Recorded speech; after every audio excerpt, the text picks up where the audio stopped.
WCTC, Jersey Central with Burt Barron. Think we could listen to the radio or something? On the new Talk Radio 1450 WCTC. It is 7:08. Welcome to hour number 2 of Jersey Central on the new Talk Radio 1450 WCTC, the voice of Central Jersey. It is Burt. How are you? Got some rain coming down in Central Jersey, your full forecast, and a traffic update on the way for you at 7:15. We'll also do our contest a little bit later on this morning. Your chance to win a family 4-pack of tickets this coming Saturday's Rutgers football game at High Point Solution Stadium against Eastern Michigan. A 3:30 kickoff. We'll have it here on WCTC.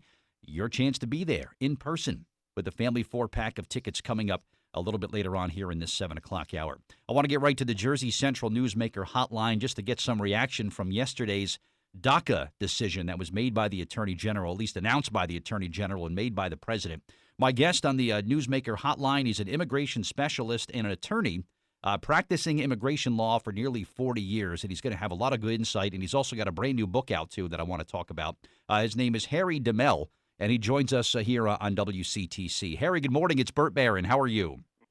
Good morning. Glad to be here. Was this something that, whether it's the legal world or perhaps people that were here in the United States protected under DACA, was this something that you could prepare in advance for and have some sort of reactionary strategy in place, or was this something that kind of came out of nowhere yesterday? Well, I think that the president made it clear that he was going to do something like this. I understand this morning there was a tweet where he's actually backing away from it, but the answer is no. People couldn't prepare. My father used to have a saying that about 80% of the things we worry about never happen, and this may be one of those things. I think that if you read forget what the news is saying, if you read the Homeland Security memo, they are refusing to take new applications as of this week. But people who have applications can extend them for another 2 years up until March.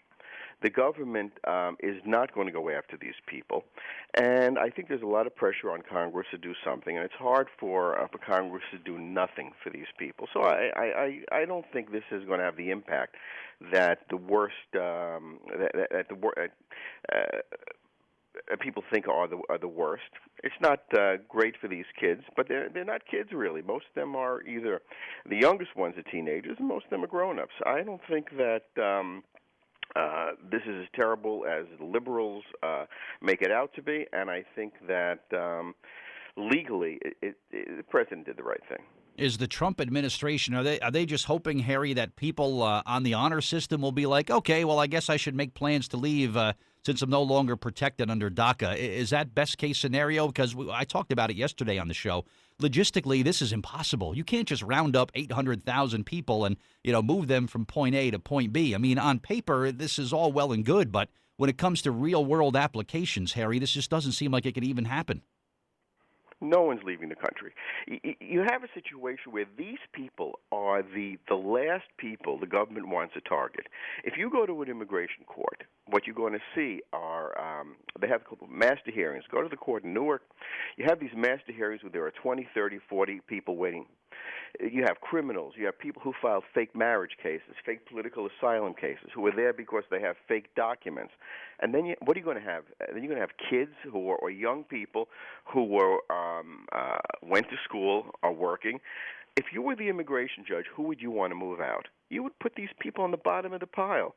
Right now, deportation cases are stretched out for years. No immigration judge is going to want to target these young people. Yeah, and this obviously something, Harry, this is going to be a real hot button when it comes time to, when we get to the 2020 election. I think whatever candidate decides to throw their hat in the ring, this is really going to be one of the front and center discussions. I mean, this is something that's not just going to go away overnight. This is something that's going to continue to kind of be on everybody's mind and just to kind of see where things go from here. But if someone comes to you, Harry, in your field of expertise, nearly 40 years with immigration law, and they say, Harry, help me, I got to stay in the country. What can you do for me? Is there anything that you could do if you're perhaps facing deportation? Well, these people actually have an advantage because if you're completely illegally in this country, it's very hard to change your status. Very hard to apply for a green card without leaving the United States and risking 10 years outside. These people who have applied have been, at least in a legal sense, admitted to this country. So they're here legally. So if they have a relative who can sponsor them, if they have an employer who can sponsor them, if they have any kind of a solid case, they're going to be ahead of the line, and they're going to be in a position to apply for legal permanent residence. It's the kids who do nothing or who wait years and years and hoping that something else will happen. Those are the ones that may have trouble down the line. Is there an age threshold on this, Harry? I mean, if there's somebody who was, 15 or 16 versus someone who was in their 30s, does everybody, regardless of your age, fall under this decision here? Well, the youngest people would be about 15 now who would fall under this, and the oldest people might be in the mid-30s already. Those who are not going to school really shouldn't have gotten permission to work anyway. So I would say that there's a pretty wide swath of ages involved. Any idea how many people in New Jersey we're talking about with this, Harry? Are there any figures out there as to how many maybe people per state are impacted by this? Well, 850,000 people have applied. So I would say I'm going to guess, and this is just a guess, about 10% or a little bit less are from New Jersey. It's a pretty significant number. Wow. We'll have to see how this kind of moves along. Harry DeMell is our guest this morning on Jersey Central. He's an immigration specialist and also attorney, practicing immigration law for nearly 40 years. And also author of a book, Harry. Your book is called The ISIS Secretary, and the title just jumped out at me. I said, wow, there's a title that's pretty attention-grabbing. Talk about what the ISIS Secretary is all about. Well, the ISIS Immigration Secretary is about ISIS terrorists who smuggle a weapon of mass destruction across the Mexican border, which is quite feasible, and they bring it to New York, hoping to basically hatch their plan in New York City. And they go to a New York City law firm and file for political asylum. Filing for political asylum gives them the right to stay here while the case is going on. And this actually applies to DACA, too, because once you get into the deportation proceeding, once you file these cases, you can get permission to work, and the cases drag on for years. These courts are backed up 3-4 years, so you can basically do almost anything you want while this is going on. Excellent. We got to look for this book. Is this available through all the major retailers, Harry? Yes, it is. It's available online through Amazon, Barnes & Noble. All right. The ISIS Secretary, by author and attorney Harry DeMell. You'll have to look for that. Harry, thank you for your insight today. As things sort of develop with this, I'd love to reach out and have you back on just to get some more of your input and your opinion. How does someone contact you for more information about your services? They can Google my name and find me in 2 seconds.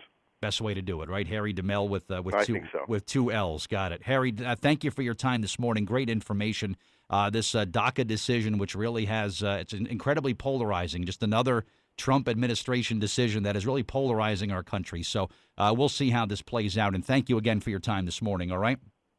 Thank you, Bert. All right. Thank you. All right. Jersey Central traffic and weather time.